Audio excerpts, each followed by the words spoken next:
You're listening to Ricky Gervais, with me, Stephen Merchant, and Karl Pilkington.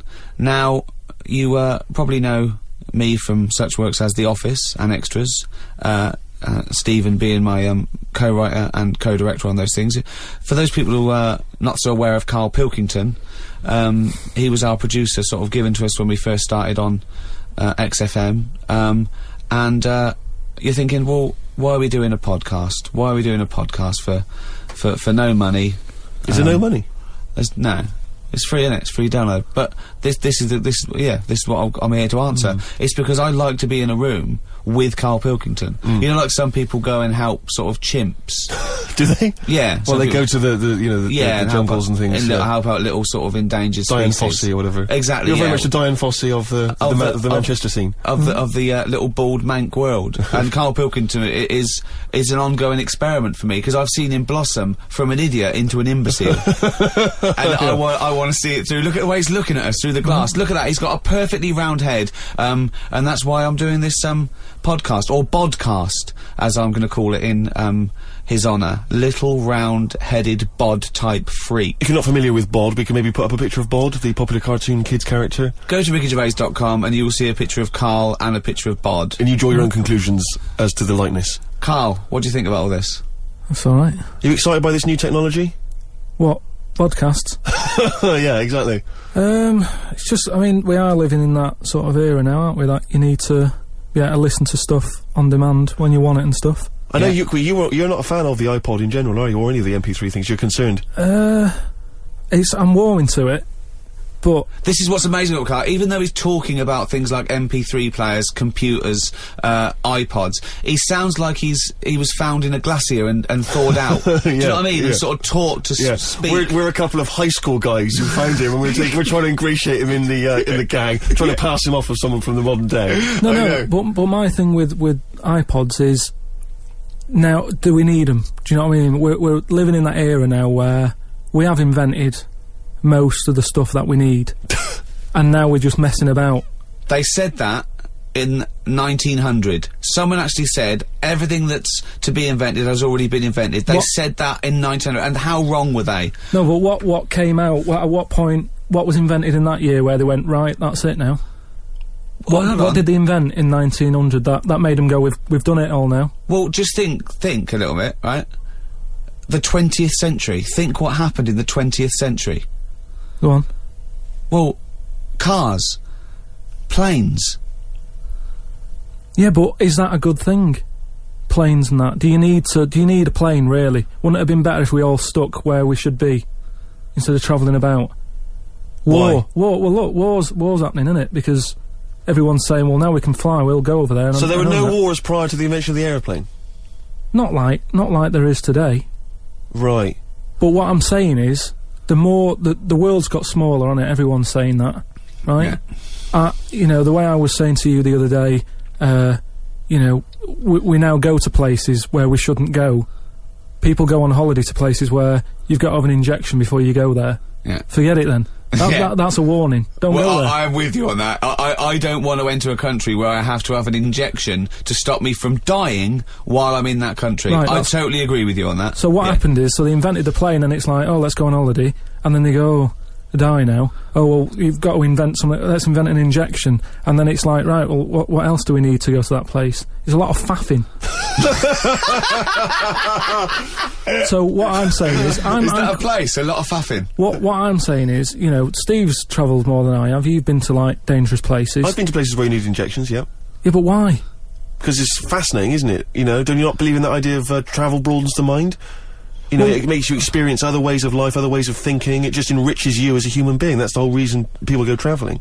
But since the invention of the telly, you don't have to go that far to see it. You're absolutely right. So there you go then. The telly was the 20th century, wasn't it? Yeah, it's pretty good. So where would you stop then? You'd stop making stuff now? Stop inventing stuff right now? Or do you think we could carry on for another 5 years, see what comes up, and then just draw a line under it all? Well, again, we're just messing about, and But there's still things to do, isn't there? I mean, I know, I could throw things up, you can always go, it's regret it, but, you know, a cure for cancer, a cure for AIDS. Yeah, but should we mess with that? What do you mean? Because there's too many people in the world as it is, isn't there? So, that's a way of controlling it, so that, you know, like, look at London, right? It's overpopulated. rent keeps going up because there's more and more people surviving, right? If you let them die, it's going to even itself out. See, I was saying to someone the other day about maybe we should look at, if we're going to invent something, right, forget, like, the traditional way of people having kids, right, the way they, you know, have it away and that. You know, what do you mean? What do you mean? No, you know, like, the way that, you know, we have kids and stuff. If it'd be good if what happened was to control it is if man and woman, right, they're born and that, they enjoy their life, they learn a lot, they live to be about 78, I think, by that point. So specific. Yeah, 78, No, yeah. but by 78, I reckon you've sort of got to that point where you go, do you know what, I've done everything I'm going to do. If you haven't bungee jumped by the time you're 78, you're not going to do it. No. You know what I mean? So it's kind of like... Your hips have come off. You've done it all now, so I've had my innings. Yeah. And then you die, right? So, say if everyone had that, they live to be 78. But then, just as you die... They give you the bumps. You get... You have a little baby inside you, and as you die, your life carries on. Sorry, How is this happening? Sorry, are you mental? No, but don't you think... I mean, what? I've never heard such dribble. You're saying that, but if Newton said it, you'd go, interesting. That's what annoys me. The point is, Carl, he never would. No, He'd what? never say it, that's the point. But if you never say it, I don't understand what you're talking about there. What? How was it? How is there a little baby in a 78-year-old? No, what I'm saying is, it's like an apple, where the apple grows, and it's got its little baby pips in it, and the apple goes, and the seeds are planted, and a new one's born. But that's what happens. But that is what reproduction is. Yeah, but I'm saying babies aren't being born left, right and centre. It's controlled, so that as someone dies, someone's born. But Carl, stop. Whose responsibility is Look, this? if you don't want to do it, we won't do it, but I'm is it just... supposed to be nature? Has nature got to develop humans so that we act that way, we live that way, or is this a scientific experiment? He said to you then, he said, look, if you don't want to do it, we don't need to do it. Like, if you were up for it, we'll sort it out. We can do that. We'll have a wit round, so we can do the research. I just think, at the end of the day, we've got to do something. And is anyone keeping an eye on this and looking at what we can do next to control the population thing? It does my head in that I've got to live in London for work and what have you, and there's loads of people here, and, you know, forget going out on a Saturday night, it's too busy. And you can't move, and they keep... I mean, what annoys me about London So is... your solution is that 78-year-old women have little babies inside them, and as they slip away into death, the little babies... And how is that baby then raised? Who looks after the baby? Because it's a pretty good system, having a baby while you're young enough to look after that baby and make sure it lives to, you know, reproductive age itself. I mean, that system's been working for years. Nature's sort of sorted it out. Natural selection and evolution sort of makes that a good model. But wait a minute, nature. Pop that on hold, because Karl Pilkington's got an idea. Yeah. That's what it was, just an idea. Yeah, well, it was nonsense. But thank you for it. The worst Yeah. I mean, it was the ramblings of someone you'd find by themselves in a hospital eating flies. Yeah. This is the sort of thing you find when, if they find, maybe a pamphlet or a booklet written by a psychopath. You know, someone, just before they went on a rampage and then turned the gun on themselves, they go through their possessions and they find a book and it's got weird drawings, women with knives in their face, and this kind of garbage. In fact, I saw a similar sort of theory written out on a wall, but it was written in shit. Exactly. Yeah. No, all I'm saying is, I think, it's, you know, when people die normally, everyone's fed up about it, aren't they, and a bit down. But if when you pass away, you go, oh, we're going to miss Gladys or whatever, but then there's this new life brought in, it's almost like a bad news, good but news. you're talking about it like someone could pick this idea up and run with it. Like you've given them enough information to do it. How is this possible? Where does she get the baby from? Why does it grow? Why grow it in Gladys's belly? Why not have it in a drawer? But what I'm saying is, ready to go, just add water. I mean... Who looks after son of Gladys? There is no theory here. There's no... it's the ramblings of a madman. What I'm saying is, though, the body's always changing, innit?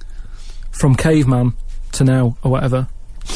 In some cases. And they're always finding out more and more. Like I read the other day about how they're saying, do you know how, like, they say people have 6 senses? Yeah. There's loads more than that. Right, and there's this one... I say, show me that you've got one. No, right, and there's this one that's knocking about. Go on. That, what it is, say if I'm in a pub, right? And I'm just doing a crossword or whatever, Unlikely, but go on. And there's some woman who's walked in, right, and she's staring at me. Yeah. I know she's looking at me, and I look up and I look round, she's looking at me. Right. And they're saying that's a new sense that they found out from, like, you know, doing tests and what have you. Yeah, it's rubbish. And they're saying okay. that's been around since like man and dinosaur was knocking about. But it could be, you know, peripheral vision. It could be a footstep stopped, and usually when someone's footsteps stop, they've stopped. No, they've explained I think it's safe to assume that, you know, that with your perfectly round head, people are always stopping and looking. No, but they explained it. You just know that there's probably going to be someone there if you look right. They said it's from the time when, like, caveman was, like, wandering about, and he'd go, hang on a minute. And he'd look round, there's a dinosaur there, or whatever, and he'd leg it. This is nonsense. I hate it when people use the term when caveman was wandering round. Caveman and dinosaurs, oh, they used to live together, yeah. Oh, that's the same era. Yeah. What have you been watching? Raquel Welch? What do you mean? Well, what do you mean caveman wandering, knocking around with a dinosaur? You know the Flintstones is only partly based on fact. Dinosaurs and man did not coexist. The dinosaurs had long gone before man arrived. Extinct. Kaput. You don't believe us? What, you don't believe because you've seen... Because you saw that film where they took pictures of lizards and magnified them and put them next to men in films so they looked like they were fighting. Yeah. No, but why couldn't that have happened? What is the film with Raquel Welch? A Million Years BC. A Million Years BC or something. A Million Years BC. Brilliant. Yeah. Yeah. No, but... She had a sort of woolly mammoth bikini. Fact. But why wasn't the dinosaurs back then just like how we have dogs now, in a way? He's watching the Flintstones. He's thinking of the Flintstones. Yeah. That's what he's thinking. When he puts out the saber-toothed tiger, and then Dido and he mixes his concrete in a pelican. Yeah. Yeah. I just think that there must have been a crossover point. Why? Why did you say that? Why do you think there must have been a crossover point? Because if nothing was knocking about at any point, how did anything carry on? I know. Exactly. Why didn't Hitler meet Nero? It's weird, isn't it? There must have been a crossover. They must have met somewhere. They must have met at a party somewhere. They mixed in similar circles. Yeah. Well, I mean, are you telling me that Ken Dodd has never met Genghis Khan? They must have bumped into... I can't believe it. Forget it. Oh. You're listening to Ricky Gervais with Stephen Merchant and Karl Pilkington. Coming up after the ads, Monkey News. What ads? No ads, no? No, we're not. There's nothing here. There's no records. We just got to keep on talking. Okay. Which is not. We could do our own ads. Okay. Bring tea for the Tillerman, steak for the sun. Out now to own on DVD. Ricky Gervais's and Steve Merchant's award-winning extras. With Ross Kemp. Oh, zippy. With Les Dennis. Put your arse away, Les. I don't really know. And Kate Winslet. Oh, this nun outfit makes me talk dirty. Out now on DVD. Extras. Did you like Flanimals? The Ricky Gervais book for kids with pictures of made-up creatures in of different colours? Well, if you did, there's more of them now in the new book, more Flanimals. Which is also by Ricky Gervais, drawings by his mate. Out now. The Ricky Gervais Show on Guardian Unlimited. You're listening to Ricky Gervais with Steve Merchant and Karl Pilkington. Well, now time for one of our regular features. Monkey News. Do the jingle. Oh, chimpanzee that Monkey News. Right, what we're doing here is just giving you a bit of monkey news that's gone on, right? Where a monkey's been involved in it. Good little story in that. Yeah. Are you familiar with the one that went into space? The first sort of thing they ever sent up there before man did it and all that. You see, this is what annoys me with it really. Armstrong gets all the glory, but do you know who went up there before him? A monkey. Yeah. Dog went up first. But what was the monkey called? I don't know. No, sure, okay. So it's not the most informed news bulletin. The dog was called Laika. Was it? Yeah, they couldn't get it back there. They sent it up there, did a few tests and stuff, and they couldn't get it back. They weren't prepared to bring the capsule back yet. Brilliant. We could all do that. So is that a good mission? Well, I just think it was seeing what if the mission itself killed it, but they didn't have the technology, because of course it couldn't fly the capsule back, which it has to be manned to bring it. Right. Well, this was the next one up then, right? So the dog must have gone first, and then they went, right, we made an error there, right? Get the monkey in, and what happened is they taught it what buttons to hit at the time that it needed to hit them, and And the way they did this was, like, give it bananas. It was like, hit the red button, and it hit the red button, they'd give it a banana. Right. And they go, right, reverse is the green one, hit the green one. And then they do that and go, there's a banana. And then they go, right, hit reverse, and it go, and get a banana. Hit the red, so it was taking commands on, like, headphones. Right, but how were they giving it the banana? Is that how you learned to do radio? How were they giving it the banana? What do you mean? No, Well- this is before it went. You wouldn't just go and put a monkey in it and go, there you go, get on with it. They'd sort of put him in one of them capsules that you get, Yeah. and they were on headphones. I don't believe this happened. Well, I'm telling you the story now. So the monkey I don't sat... think they trained it to do anything. I think they sent it up there and he put electrodes coming out of it to No, see what it wasn't it's- any of that. They did a thing like they do, like they can with animals. If you give something, you know, like a treat, you can teach it how to do it. It's just like a dog, isn't it? It's called Pavlovian conditioning. However, that was to see if it would salivate or go over to a particular corner, not if it could control a spacecraft. Next one up. It's the next one up. As far as the monkey's not sat there going, oh, I'm a bit under pressure here, it's a rocket. All that's knowing is, I'm getting a banana if I hit that button. That's all the monkey's thinking about. They wouldn't put billions of space But dollars. how can they be sure that it's going to press the button at the right moment? Because it's got headphones on. They're telling it. It's not like just, you have now. it's not like willy-nilly. It's not just like pop it in there and Willy-nilly, see. who's see- that? But what's to stop it from just hitting it any old time? Because it's a monkey and it's not a human. Because he's trained now. But Oh, he's anyway, trained. so He's fully listen, trained. Yeah, go So on. what happened is, anyway, Oh, this is absolute rubbish. they pop the monkey in there. Yeah. He's got his headphones on. They go in, right, hit the green one. And I think there's something there that a little banana comes out to keep the same. No, you're making this up. I'm not. It's the same. There's no way that they made a Right, so spacecraft they can- that had a banana dispenser. Right, There's so- no way in this world that they made a spacecraft that could go into outer space, right? So but what- so manned you're- so by a you're- monkey with a banana dispenser. So you're saying that it's easy to send something up to space, but you don't believe there's a little banana machine? Right, okay, so in your world, there's a monkey and it's been conditioned and there's a So- little monkey dispenser, Banana. monkey dispenser, a Yeah, banana banana dispenser, right? So it comes to the launch day, monkeys sat in there, everyone's ready, bananas are stocked up and all the rest of it. They go, right, hit the green button. Right, and the rocket goes off and what have you. No, they would not make the monkey launch the rocket. Carl, you are living in a cartoon world. So the rocket goes off, right? This is absolute bollocks. It's all going well. I mean, I don't know It's what you're all- going to... It's not going well. it's going There's well. no way a monkey launched a rocket. There's no way a monkey launched a rocket, So you it's idiot. all going on, so they're going, hit the left button and it goes a The little bit left. left button! Right, Oh, so- well-known spacecraft command. This is Houston, hit the left button.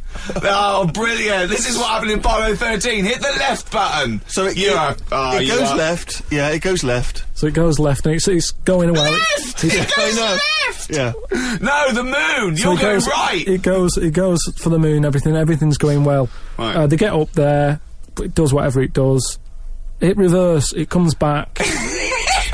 Right? So then... You are, honestly, you are brain dead. So it's you are land- one of the most stupid people. That I would rather have the monkey drive me listen. home than you. So the thing is, so it lands back, Yeah. it does a good job and everything, it gets out, and this It's is... sick of bananas. This is where it turns a bit sad, because after it's done that mission, right, because it happened and it was all safe and everything, the next one would have been to send man. Right. So the monkey enjoyed it and it was like, well, I want to do it again, right? But they were like... So how did they know that? How did they know he wanted to... just the way it looked and what have you, it was like... Fuck off! Just the way it looked! So- You are a maniac. So the thing is, though, right, so after it had done that, it was on such a high, right, Yeah. it could never get that high again. Turn to drugs. There was nothing that it could do. Went on tour, did it? It sort of ended up killing itself. Because it could never get that buzz that it Right, got. that was absolute bollocks. None of that is true, except they sent a monkey into space, and I'll check that. Absolute drivel. So in your mind, it committed suicide. It went on a crazy bender, drinking drugs and women. And like then, it does happen, you and then hear it was about found it. in you a hear about motel it. room.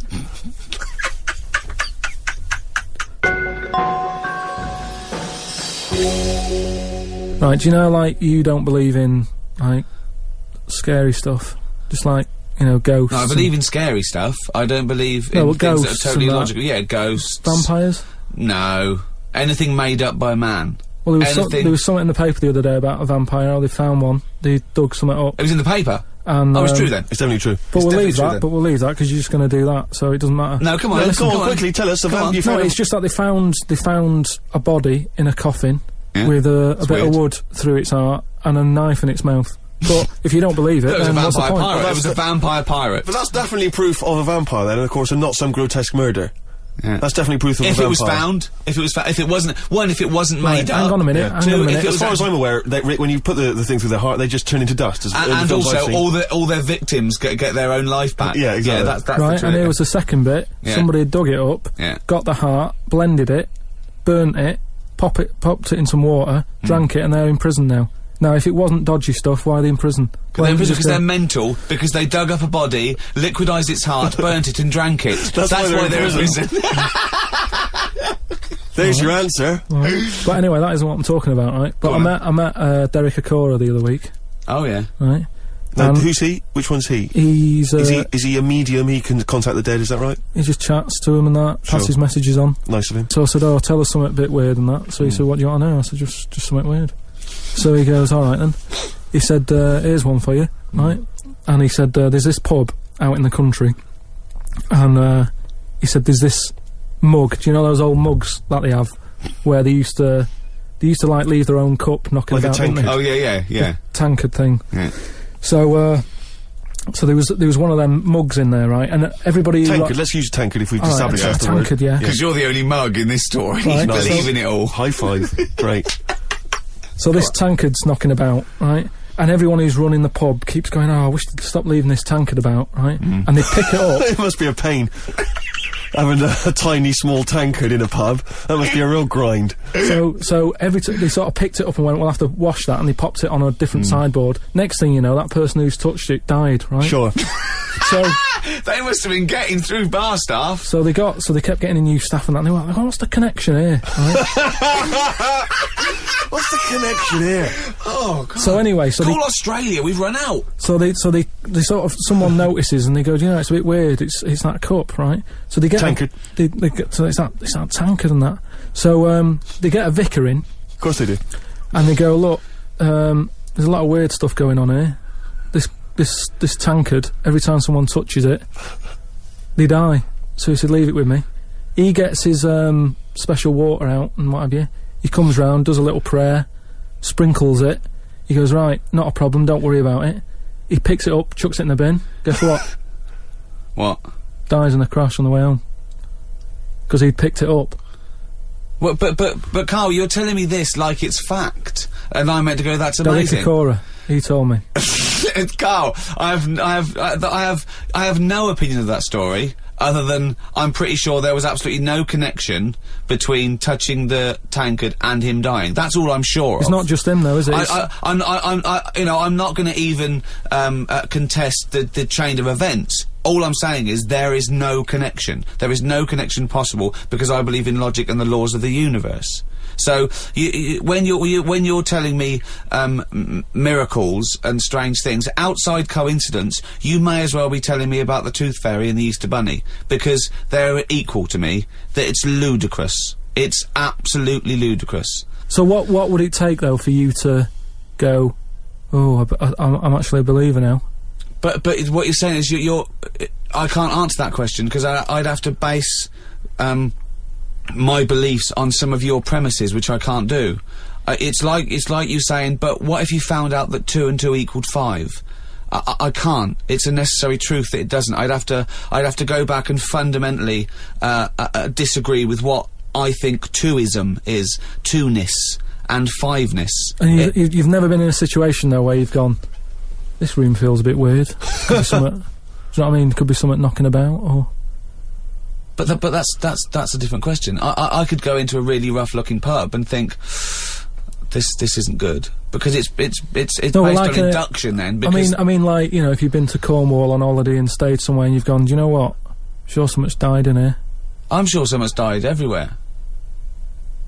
Yeah, but what I mean, you never pick up a vibe of like I've got a mate, right, who is living in this big stately home, right, and what it Why is he living there? he's paying £100 a month, right, and it's almost like he's being a security man. All right. But he's not. He doesn't sit out the door with that on and everything. He just goes about his life, but he bases most of his work in this stately home. So what is it, like a housekeeper, like he's sort of house sitting? A little bit, yeah. I mean, it's it's bigger than Buckingham Palace, this place, right? So what is it, a billionaire that's gone away or something? I think it's some sort of, I think he said something about a viscount or something, right? He said he owns this place. He's living in America. This place he owns, but it's falling to bits. Wow. And he's worried that people are going to go in there and squat and what have you. So he said to me, mate, you know, there was an advert in the paper, he doesn't know him, advert in the paper saying, do you want to live in a big house? 100 quid or whatever. And he went and had a look, right? And he's living in there now. He pays £100 a month. There's about 80 rooms. Gee. And it's this big stately house and what have you. And I went down there. He said, oh, come down and have a look, right? And from outside you go, oh, this is brilliant. It's like something out of, you know, like The Man of Born or something. You go, this is impressive. But then when you get in, it's like, it's a wreck.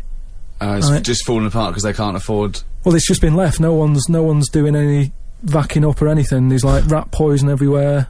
Like windows are smashed, doors kicked in. That's a real shame. Why is it? Is it? I don't think he's doing his job, is he? Is it because it would cost like millions to do up or something? Well, apparently it'd be like I think they're going to have it done up, but it's going to cost like 80 million, right? So anyway, that's a big house. That's a big house. So we go to the pub and what have you. I've got like a little torch, and we're wandering around looking in all these different rooms, right? And I'm asking him how's it got in this state? Do you know what I mean? If someone's had it, why have they let it get to this state? And he was saying how, you know, it was like a mental home at one point, and it was like a drug thing as well. People who had problems with drugs, they popped them out there because it's in the middle of nowhere. Do you know what I mean? If you needed drugs or anything, forget it. It's not going to happen. Do you know what I mean? So that's straight away. Do you know, like, have you ever been in a hospital when it's been shut down, or a school when there's no kids in it, and there's that sort of bad atmosphere of like weirdness? Yeah. Right? For the sake of argument, yeah. So we're wandering about, and I say, oh yeah, what's in this room, right? And we go in, and all the floors are like a wreck and rotten and stuff. And I looked at the wall, and there was like a little piece of paper stuck on the wall, right? And I said, what's this here? So I wandered over, right? Got right up close to it, and somebody had wrote it. Somebody had wrote it? Oh. Somebody had wrote it. I love this.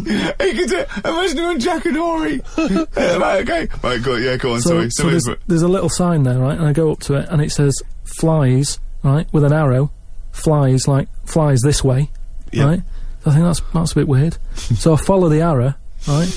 Which goes to this corner where there's a shelf. About 3,000 dead flies on it. Oh my god. Condom stuck on the top. That's weird, isn't it? That is weird. That is weird. Right? So I'm looking at that, and there's loads of stuff on the floor and that, bits of paper. Picked up this bit of paper, right? And it had, like in biro and that, it looked really old, like it'd been there years. And it had, something like, need nappies, dummy, right? Blankets, blah blah, all this, like, all stuff for, like, and I turned it over, right, and it said, none of this now needed, baby dead. Right. Now that's weird, isn't it? Now that's what I'm talking about when you get a bad vibe, you go, that's who's been in here. So, I don't actually understand what point you're trying to make, Carl. Just because who's written that? Who's been in that room? Who's been in that state? And then straight away your mind starts going, oh, I'm getting bad vibes in here. But Carl, didn't you just tell us that it was once occupied by drug addicts and mentals, to use your word? Yeah. So haven't you put two and two together and thought that was probably who wrote it? That doesn't mean it's paranormal or ghostly. You walk into a building, it's a big, terrifying, empty house. It's terrifying in as much as it's cold and dark and drafty and a little bit spooky in this sort of illustrative sense. And insecure. Yeah, you're a bit nervous because you know, it's got this sort of, its bad vibe is just based on the fact that... Your mate's in charge. Yeah, that's terrifying. I mean, yeah, so it's like saying, are we scared of the dark? Yes, I understand why people are scared of the dark. I'm a little bit scared of the dark. You're walking along. Because you don't know what's in it. Yeah, you don't know what's in the darkness. That's why people get nervous. It doesn't mean you have to make the leap then that you've got some paranormal sense. Oh my god, I'm Karl Pilkington, and hang on, just like Derek Acora, I have sensed something strange and evil in this room. Wait a minute, there's some flies in a condom. I was right all along. That is weird. Flies in a Johnny equals badness. The flies in a condom was weird. It's weird. I don't know. But the note. Yeah. I just think of his face when he saw that, reading it by torchlight. You must have been terrified. It's a bit odd, isn't it?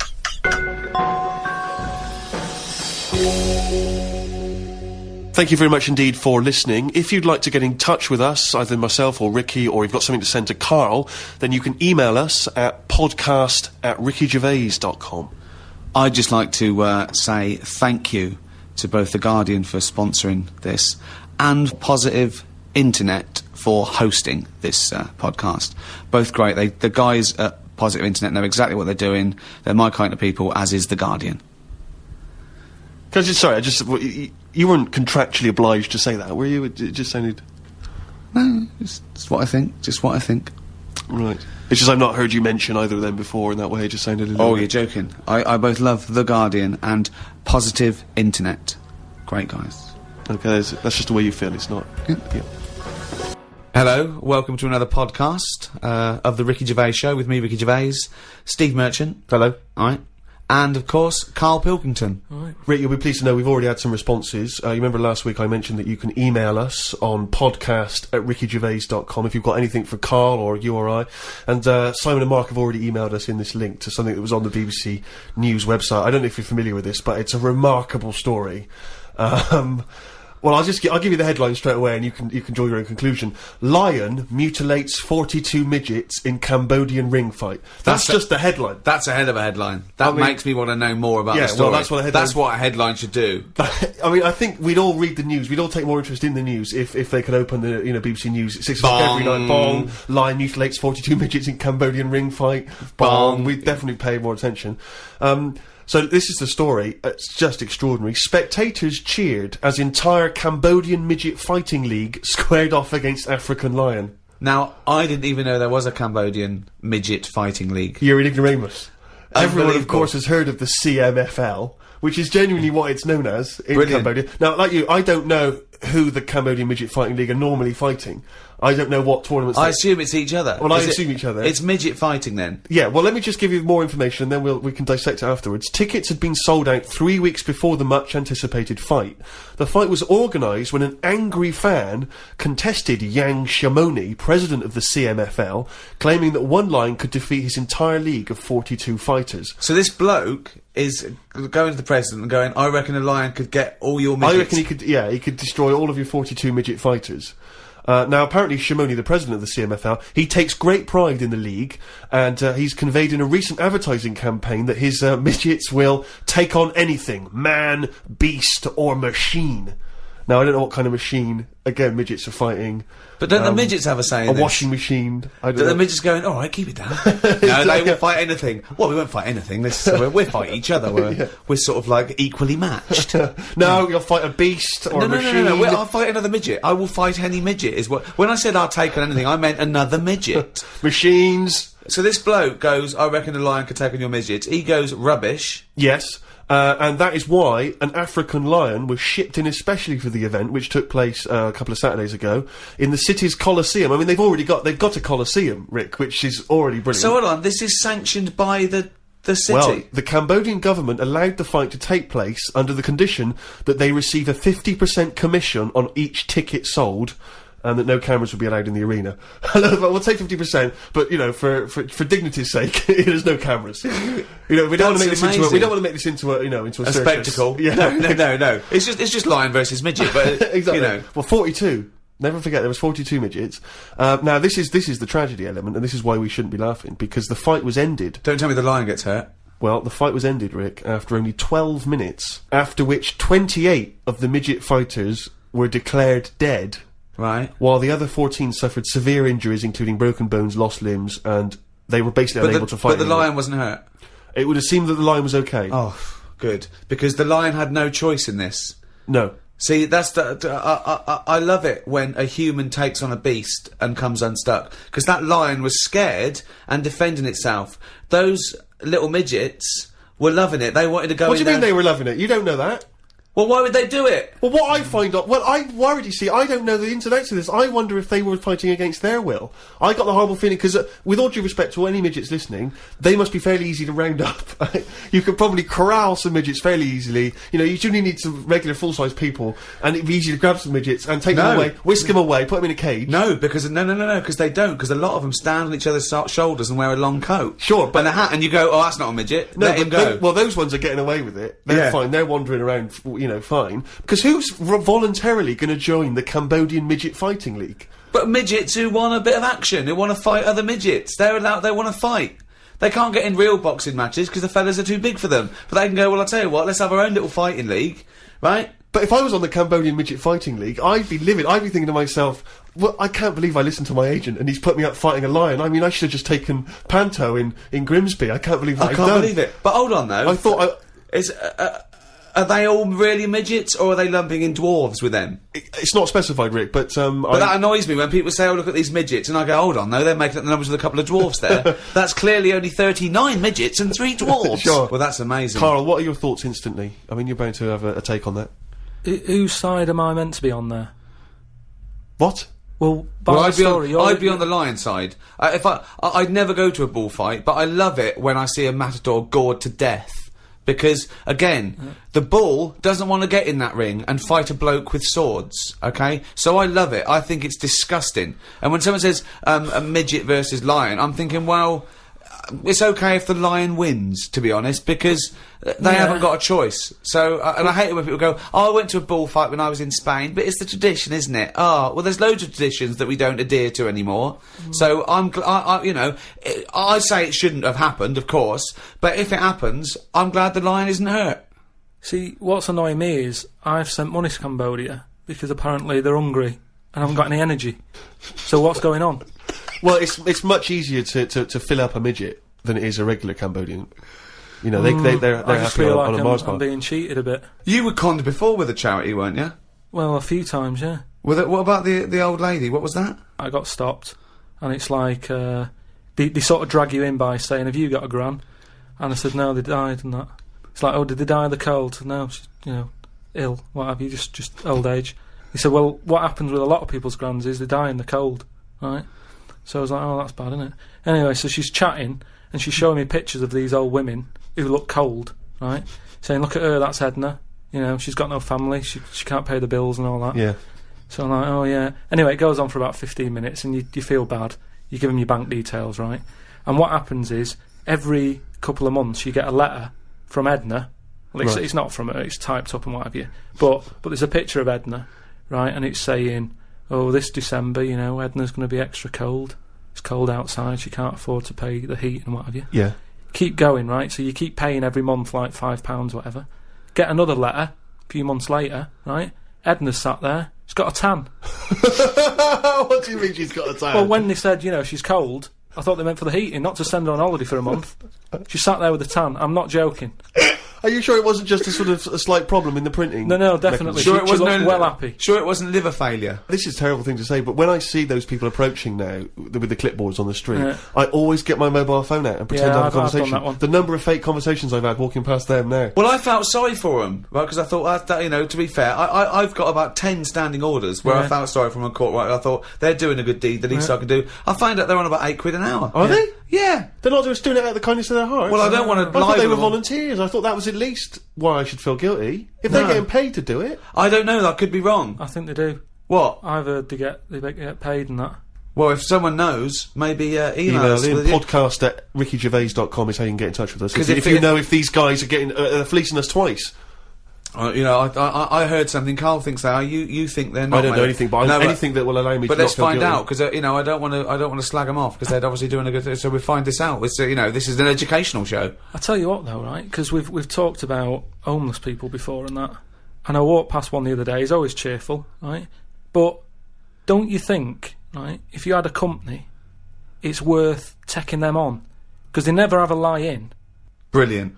I'm finding it quite exhausting now, because a lot of the homeless I've encountered recently, they're not even after my money. They're just looking for conversation. While I was walking along the other day, and I don't know what you're supposed to say to this, we were both happened to be both passing a Chinese restaurant. He glanced in, he looked back around to me, he went, "Woman in there with 3 phones, 3 mobile phones. Why does she need 3 mobile phones?" Got nothing to say to that. Got no opinion. Got absolutely no opinion of it. And I was thinking, what's going to, and that thing when you sort of suddenly you got across the road conveniently to just get out of it. And there's another mad woman who started going, she was walking past me, she went, "Do you want to come to my church?" I went, "No, I don't believe in God." She went, "Do you believe in God?" Oh, 20 minutes. Conversation, 20 minutes. It was unbelievable. I got to a point where I was so angry with her, I was shouting at her from across the other side of the room. I was the one who sounded like a nutter, going, "There isn't a God!" But you see, when does it become, like, bad to avoid people like that? Do you know what I mean? Because some people say you shouldn't, that they're people like us who've just had a bit of bad luck. Well, of course they are. Yeah, I know, but I remember one on our estate, right? And she was a bit, what's the word that you can use? Because I don't want to offend anyone. But I'd say, but sort of mental homeless. Is that a term? That's the official term. I think that is the new official term. It's mental homeless-itis. Right, so she lived on the estate and what have you, and she aged... How was she homeless if she lived on the estate? Well, she sort of decided to stay around there, because I think people on the estate spoke to her more than people who had money. Do you know what I mean?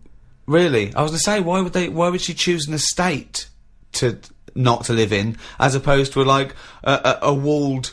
sort of lovely community. Yeah. Why not go to St John's Wood or... Yeah, or I'd hang around in maybe, say, the Maze in Hampton Court. Exactly, yeah. No one's expecting to see a homeless person as they're trying to find their way around. Well, imagine the cash you'd make during the summer. The rich sort of Victorians used to keep sort of homeless in there as a little folly, and they used to pay them at the end if they stayed there for like 3 years.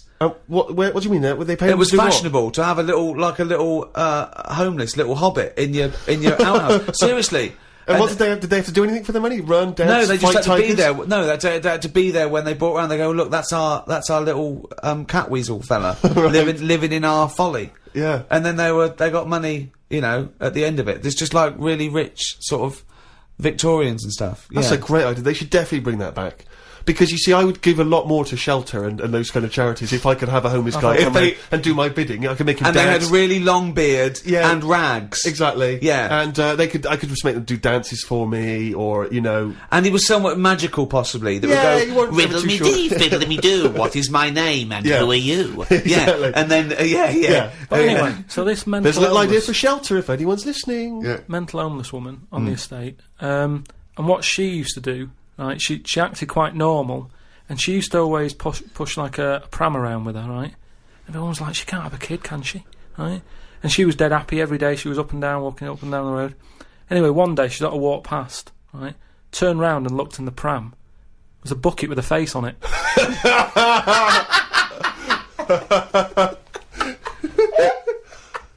The Ricky Gervais Show on Guardian Unlimited. Rick, we've had an email here from a bloke. I think you're going to respect him, because I think you can tell straight away from his name that he's the kind of guy you'd want to hang out with. Go on. I know how much you love fun people. Yeah. Well, Paul, and he's calling himself this, Paul the Party Animal Parker. He's emailed in. He's given himself that moniker. Right, I assume they're in sort of like quote marks, They're are they? in speech marks, yeah. Paul Brilliant. the Party Animal Parker. And he's calling himself that. Yeah. That I can't wait. So when you picture him, what are you thinking? Millhouse. Right, okay. I think he looks like Millhouse from The Simpsons. Yeah. He's working in sort of an IT department, maybe? Yeah, for a possibly. large organisation? I think he might still be at school. Okay, right, yeah.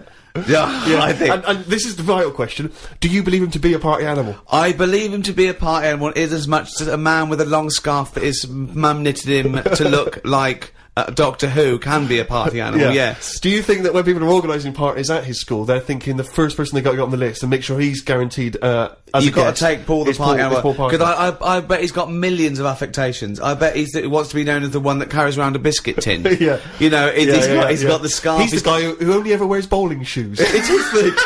It's his thing. He's a little bit kooky, it's his thing. But thank you very much indeed for your contribution. And it is fairly interesting what you sent in. He's found this on the web. I I don't know why he's felt an affinity with this particular inventor, but anyway, there's a Serbian man who has invented a sex machine for women, and he's appealing to Western women to test his device. He's from a town in, as I say, in Serbia. I guess Serbia. I guess that's right. Is that right? Well, I don't know. What does it say? Well, it says a Serbian man, but is it called Serbia? Yeah. Yeah. What was all the Croatia-Serbia thing? Well, it doesn't matter now, does it? Okay. It doesn't matter now. It does to them. Otherwise they fought for nothing. What the hell do we know about world events? I mean, how long did that go on for? Months, I don't know. wasn't it? If they're inventing new countries, they can't expect me to keep up with current trends, can we? Anyway, this Serbian man has invented a sex machine for women, and he can't find any Serbian women to try it out, so he's looking now for Western women. He's taken out a patent on the ultimate sex machine. It runs on a 390-volt electric engine, simulates sex, and has a 7.5-inch artificial penis. He said, "My sex machine has an artificial penis that can make up to 180 moves in a minute." Now, I don't even know what that means. 180 moves? What? I mean, there's only really... Well, in and out, It's I in and out. imagine. It's largely Yeah. the function. Unless I've been doing it what wrong. he's done. Months. What he's done is he's put a dildo on a Black and Decker. A man can only manage the intensity of movement for about 5 seconds normally, but this machine can do it for as long as the woman wants. But anyway, so he's looking for a woman who will test this out. But what I love, as soon as I read this, I was thinking, it's just imagine him there going, "Oh, thanks for coming in, yeah, okay." So there's, what's gonna happen is there's a penis that's gonna pop out from here, and it's gonna have sex with you. I'm gonna stand behind the machine. I've got to stand behind here, there's a lot of dials and stuff, I don't want to bore you with. Well, why do you have to stand behind it? Just... I can't, it's technical stuff, but I got to be behind the machine. But there's no penis on the robot at the moment, it's just a hole. No, don't worry. What'll happen is, I'll switch the machine on, I'll go behind, and then a penis will appear. Will it be like a metal-looking penis? It will be a robotic penis, but it will seem like it's a regular fleshy human penis. So you're gonna... So, alright, so you're gonna go behind this robot... Go behind the machine. Disappear. Yep. And then a fleshy-looking penis is That gonna... will appear. Through the hole. When I switch the machine on. Okay, and that'll be the real robotic penis. But you won't see me for the duration of your sexual So encounter. you've made this sort of like robotic penis look really realistic. It's really realistic. You will not be able to tell the difference between, say, the robot one and mine, for instance. Okay, well, I don't want to see yours. No, there's absolutely not. Because I've not come around here to have sex with a person. I know, you've come around to test the machine. Yeah, and that is exactly what you're going to get. Okay, Like a well, piece of mechanical action. But what is the idea that on the front, maybe he's painted a picture of a robot's face. Yeah. And then when the machine begins, you know, rather like in one of those horror houses, like a kind of mansion in a spooky film, the eyes of the painting, they'll move. And the real eyes will appear. Just staring out. But I don't think I can have sex with this machine unless you're actually in the room, just in case anything goes wrong. No. Don't worry, I'll be behind the machine, it'll be fine. It'll be safe, not a problem. Okay. But anyway, so yeah, Paul the Party Animal Parker sent that in, and knowing him, there'll be plenty more coming like that in future weeks. Carl, what do you think about that? The machines and that. Yeah. Well, they've always been sort of... I mean, to a lot of people, sex is important, isn't it? You know what I mean? Not to you? Well, it serves a purpose. What purpose? No. Because you don't want to have kids, so what purpose? Just, you know... Something to do in the Something evening. to do, innit? When the telly's broke. But for years, like, they've found stuff, haven't they? Machines from, like, Roman times, similar to that setup. No machines in Roman times. Like that, though. The old sort of knob on a stick machine thing. The old Roman love that. stick. I'm sorry, but I watch Time Team every week, and Tony Robinson has never done that. An old knob on a stick machine. I just think of Julius Caesar sitting down and go, "Okay, aqueduct, we love that. Thanks for that. Straight roads, good idea. We can see the enemy coming. What have we got there? Well, I'm glad you've asked. Plumpticus. What have we got there? Asked. Wanklicus.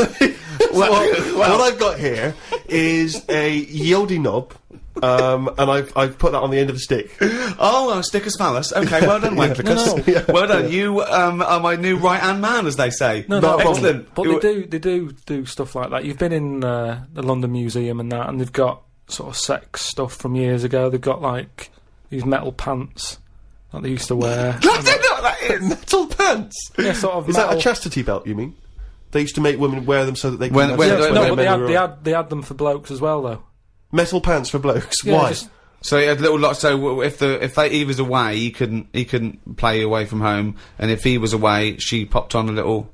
No, I just think they sort of like sexy metal pants. What? Oh, I don't know what you mean. What The are you sexy talking metal about? pants. Well, they'll have to look, because I haven't got it in front of me. It's just something I remember seeing, some sort of sexy metal pants that I used to wear. But what are you saying? Sexy metal Come on, pants? they that always was have not to British Museum, that was Soho. No, what I mean That was is, Old Compton Street, you were looking they in a always shop had to window. be ready for, like, battle and that, but these were a little bit sexy, but protective at the same time. I love that. Right, I'll have to look into I love it. the I'll idea have that that's all you remember from the British Museum. So Lancelot, are you ready to face the Black Knight? Yeah. What do you think of these? Huh? What do you think of these? Well, I don't really care. Just I just want to look good on the battlefield. Well, they're both protective. Will there be women watching, cheering us on? Well, you're not going to fight like that, are you? What about your I'm going to wear nothing except these sexy metal pants. But what about your chest is exposed? well, it's a good chest. I've been working out. Yeah, I know. But what I mean is, you want metal all I've over. actually been lifting up the round table every week. I just work out, do that about 4 times a day. But that machine, right? Why did it have to be a woman, or could they have got a little gay fella in? I Let don't me know. just check. It doesn't actually specify the small print here. I love that. Why do you want to see a little gay fella be? I don't want to see it. I'm just saying they're sort of more. Why do Carl? Why do you want? don't wanna see why it. do you want to I wanna watch a see it. gay man get buggered by a robot? I wasn't the one typing in gay machines on the internet, finding stuff out about them. It's not a Steve gay was. machine. You just made it into a gay machine. Yeah, he wanted to pleasure women with this machine. Oh. You're saying, can I see a little gay fella get a robotic cock up his arse? You're the one requesting that, Karl I don't want Pilkington. that, I'm just saying that. You're the one that want to see gay men with metal stuff up their anus. No, what I'm saying is they're more up for a bit more experimentation than. What are you saying? Why is that the case? Why? Why'd you say that? No, just they just butt plugs and that. I mean, what I'm saying is. What, you can't just say butt plugs and that. I'm just saying that I reckon they'd be up for it. What do you know I'm about saying. butt plugs? I don't know anything about them. I just remember seeing an advert for some once in a sex shop. What are you doing? What are you doing? No, I wasn't. I was just walking past. I was walking past the sex shop and that, and Your you eyes sort of glance- looking. glisten, Why, wouldn't it? why, You do have why, a look. why were you walking past a sex shop? Just because I was on the way to work and that, and I passed one, and there was a little sort of one. It was open early, which I never understood. Right, it was about 8 o'clock in the morning. Right, and I Who's thought, rushing out for butt who's plugs rushing that out? early in Yeah, the who morning, needs yeah. them now? Right, but I I sort must of get had a bagel and some poppers on the way to work. But I walked past it, and it had like a little post-it note or postcard type thing, and it was like, pop in now, buy an item, chuck in some free butt plugs. And I didn't know what they for. I'd never heard of them before. But all I'm saying is, I've since found out what they do with them. What And do if they they do with do them? that with them, then Yeah. give them a go on that.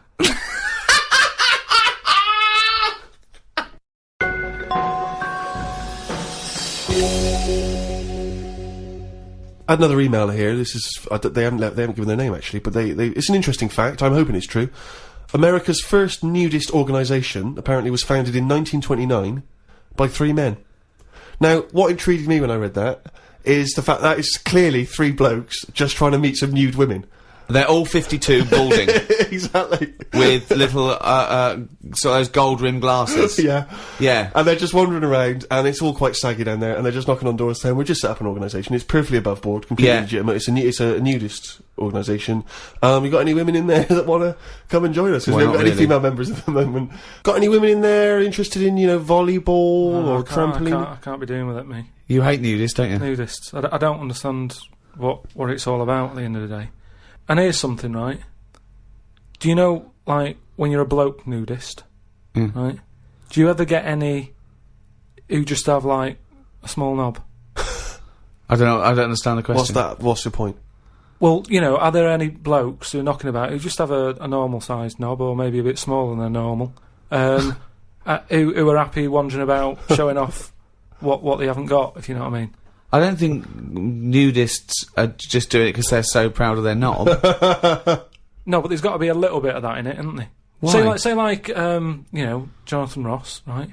He's nipped to see you now and again and what have you. He's what? He sort of nipped in to see you now and again. He's always happy getting his knob out because he's known to have this big knob, right? What do you mean he's showing known? it off. Why is Jonathan Ross known to have this big knob? No, he just talks about it a lot, doesn't he? He's always saying about, but you'd like this, wouldn't you? And all But that's that. like me. I'm known for being a great lover. I say it a lot. It's clearly not the case. What Yeah, evidence but- have you got that he's got a big? No, knob? but the difference is he's happy to keep getting it out. It's different, sort of me walking about going, I've got a big one and all that, and then but no one ever sees it. But Jonathan sort of, he's always getting it out, isn't he? Have you seen him get it out before? I saw, well, he did get it out, but I wasn't looking. What do you mean you weren't looking? How do you know it was out?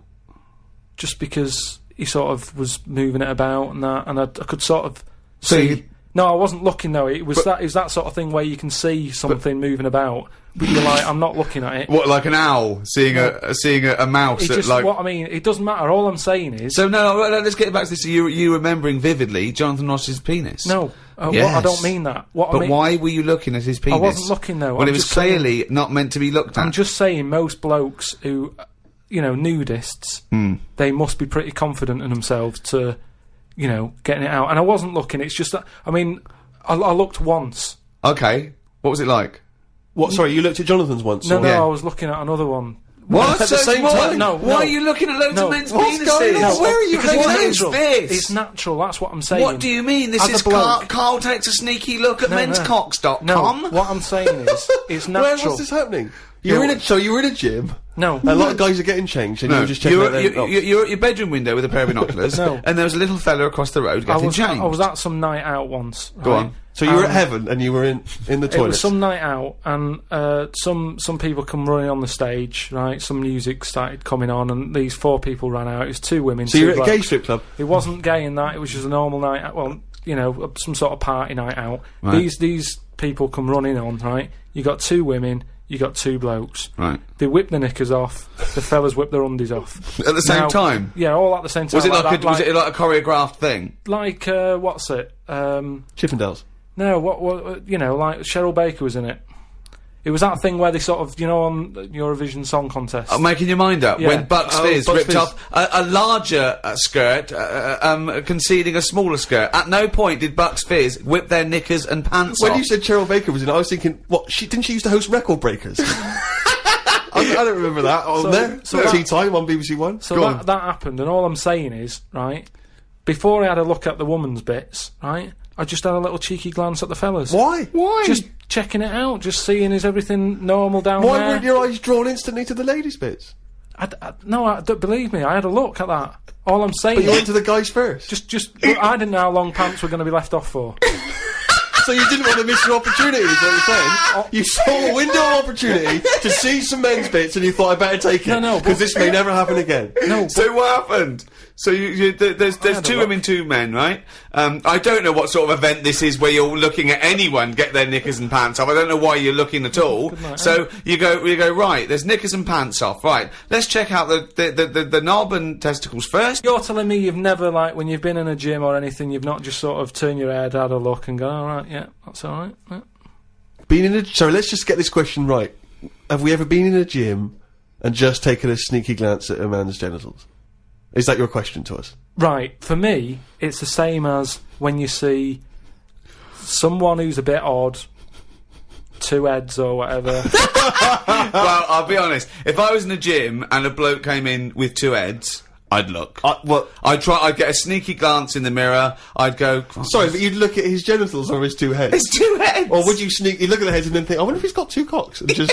I'd have to have a look there. If I'll tell you what, and now I admit it, if I'm ever in a gym and a naked man with 2 heads walks in, I probably will check out the genitals as well, just to make sure that he's got 2 of everything. Can I tell you the thing that always freaks me out? I do sometimes go to the gym, and I live in North London, and the thing that always freaks me out is if there's an elderly man, often quite short, and I say this only so that you can picture something in your mind's eye, because I live in North London. There's quite a lot of old elderly Jewish gentlemen, wander around, and I'm always freaked out because there's at least 2 I'm aware of who've got very, very large penises, and I always find that really disturbing because sometimes you can't help but notice because it's like Godzilla coming through the changing room. Do you know what I mean? And it's swinging there, and it never seems right that he's an old guy. He's kind of a little overweight, quite short, and he's got a massive piece of action going on between his legs. And I always get, dare I say it, a little bit jealous because for a tall man, I feel I've been a little bit shortchanged. Oh, wow. So there you that go. I do admit, that's the only instance where my eye has been naturally drawn to it. Do you know what annoys me in gyms? Where people walk round happily naked all the time whistling. They get weighed naked, pop a towel on and take off 3 ounces. How exact have those measurements got to be? Yeah. Do you know what I mean? Pop a towel on. I mean, unless you're going on the space shuttle, I reckon you could give or take a couple of Ounces. stone. Yeah, a couple exactly, of ounces. yeah. Absolutely right. Well, we've put that to bed. The Ricky Gervais Show on Guardian Unlimited. Right, Carl. Go on. It's that time again. You better be ready. Oh, chimpanzee that monkey news. Right. Well, this week, what we're covering is, do you know, like they say, monkeys are pretty close to humans. Well, when you say monkeys, you mean apes, I assume, Well, and when you say apes, you mean whatever, chimpanzees. monkeys and that. Well, no, because they're different species. They're all What primates. But they've done a lot of tests and that. Like I said, you know, we've talked about the one that went into space. that was We've rubbish. had ones that have worked in train stations. No.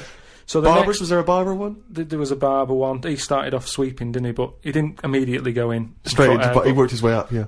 They do you know, apprenticeship. They do a lot of stuff. I've seen the salon. He was probably the top student. But the thing is, you know, I mean, in a way, this is linked to the one in the salon. Mm.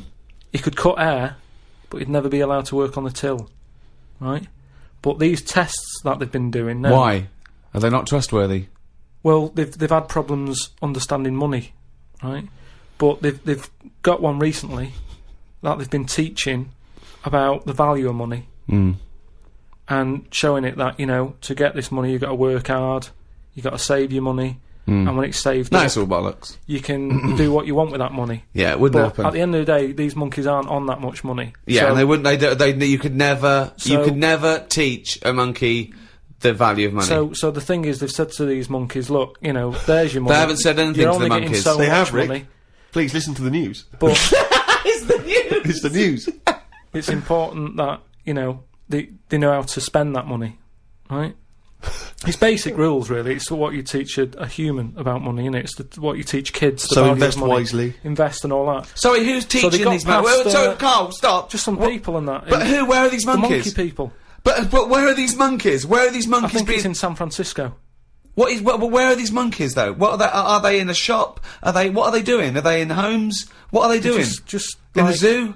Well, probably just in like some sort of science place where science people are checking out monkeys' brains and that and seeing how they work. But they're happy. They're not. This cutting is them that. different to the news at 10. So listen. Well, yeah, but you can't interrupt the newscasters for one thing, Rick. Please. Sorry, go on. So there's these monkeys, right? And they've given them some money, probably about £5, and they said, right, off you go, go shopping. See who comes back with the best. Sort of, how much can you get? You know, like in Ready, Steady, Cook. Cook, where they Right. say, there's a £5, go and get some food. Anyway, some came back and they were like, you know, they hardly had anything. Right? This is absolute shit. No, listen. This is bollocks. Listen. But one of them, right, he was away longer, to be fair. Yeah. Right, I think he came back last. But they were really impressed because he sort of said, this is amazing that you've got all this. Can't believe it. Give us the receipt, right? Oh, this is absolute Right, forget it then, bollocks. forget it. No, No, listen. forget it. No, this is absolute Hear it then. shit. No, we want to hear the end. No. Look, hang on a minute, right? So they said, give us the receipt and that, and they looked at it, and it was all official, right? And they went through it all, and what they were really impressed by is the way that they always went for the sort of slightly older veg, where you get 2 lots for the price of one. Right, you're absolute. So, and it just goes to show, This is right, absolute bollocks. Well, There's forget it no then. way. If you're There's not gonna- no way forget a it. chimp went It's shopping not- and knew what he was buying. It's I don't know why you absolute- lost me then. Well, it's absolute bollocks. Once again, you've made it up. You probably saw a headline it. on some sort of half-witted website, and you're talking shit. Right. Just to say, if you have any monkey news for Carl that you want to hear on one of these podcasts in future weeks, then you can email Carl, or indeed with anything Sick of at it. podcast@rickygervais.com. This podcast was hosted by Positive Internet. Can I just ask, what does hosting mean when you, in that sense? I don't know, but the guys at Positive Internet do, because they're experts in this field, and that's why I like them. Well, thanks very much. Join us next time when we'll I'm sure, waste another half hour of your lives. See ya. Bye.